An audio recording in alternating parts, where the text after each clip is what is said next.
I meant Jane for Laikipia. And let's start with you, Kagiri, on this issue of audit of the 2022 presidential election results. That's one of the other issues that has been tabled. Is it a necessary Trevor, allow me to take you a step back and just comment on the previous question on in regards to other parties joining Kenya Kwanza. And I would want to bring in the perspective of a mother. If, and considering that I'm one, if I found my children every lunchtime they're running to their neighbor's house, I would be forced to want to go and check what happens in that house that causes my children to want to go there. And so in the case of Azimio, I think they should not feel jilted by anybody who has decided to move to the Kenya Kwanza side. Because number one, I feel if I was in Azimio, I would be a very frustrated person. Because you're dealing with a government that has delivered on most of its promises, yet a year is not even over. So I believe when this, the candidates from Azimio keep, or rather the elected leaders from Azimio join Kenya Kwanza, I'm looking at the education sector. We promised to employ teachers, we are now at 50,000. We look at agriculture. We promised fertilizer, we've already delivered fertilizer. We promised on roads, the president each and every other day is launching new roads in this country. We promised on affordable housing. We are now at 50,000 already launched, 50,000 houses launched. So when you look at that situation, me, considering even myself, if I was in Azimio, I would want to actually move to Kenya Kwanza for me to ensure my people get that benefit. But that said, let me move on to the next question. But does it allow your people to get that benefit anyway? It does. It does. It's a president for the nation, not just for certain areas. It does, but when you are in opposition, align with them.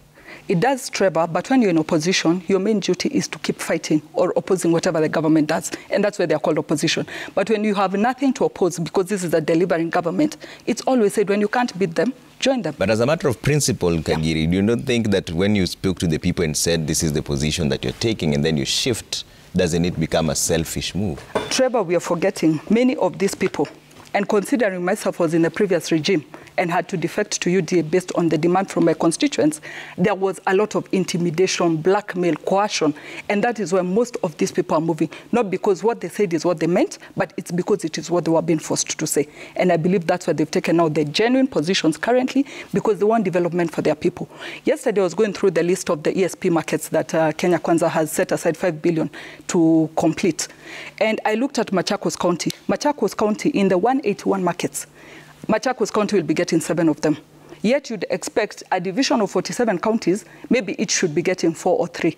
So looking at a scenario like that, can Deputy Governor Mwangangi oppose what Kenya Kwanza is doing, yet the benefit is coming to his people? Would he? I'm sure the answer is no, because genuinely he would want his people to be assisted, he would want his people to progress, because when Azimio keeps talking about the cost of living, let's remember cost of living is the amount required for your food, clothing, shelter, health, and etc. When the people are built for markets, Trevor, he's an old lady in, let me give him Lolongo market, will not be required every evening to carry her bananas home. Because once the ESP market is constructed, she can leave them in a good storage, come in the morning, remove them, and continue selling. The amount of money she'll save from transportation is money that can go into flour or something else for her house. But back to the question you asked me in regards to the audit of the recently completed election. I like that when we were starting the conversation, Honorable Badi said, His Excellency William Ruto is the President of the Republic of Kenya. So again, if he is, where are we going back to audit the results of that election? We already agree on the outcome. We are taking Kenyans backwards. And that is why I spoke, can we be genuine to the conversation that we're having? Because when His Excellency Kalonzo Musyoka says we are talking of peace, prosperity, dialogue that is progressive, we cannot keep taking Kenyans back to where they already came from.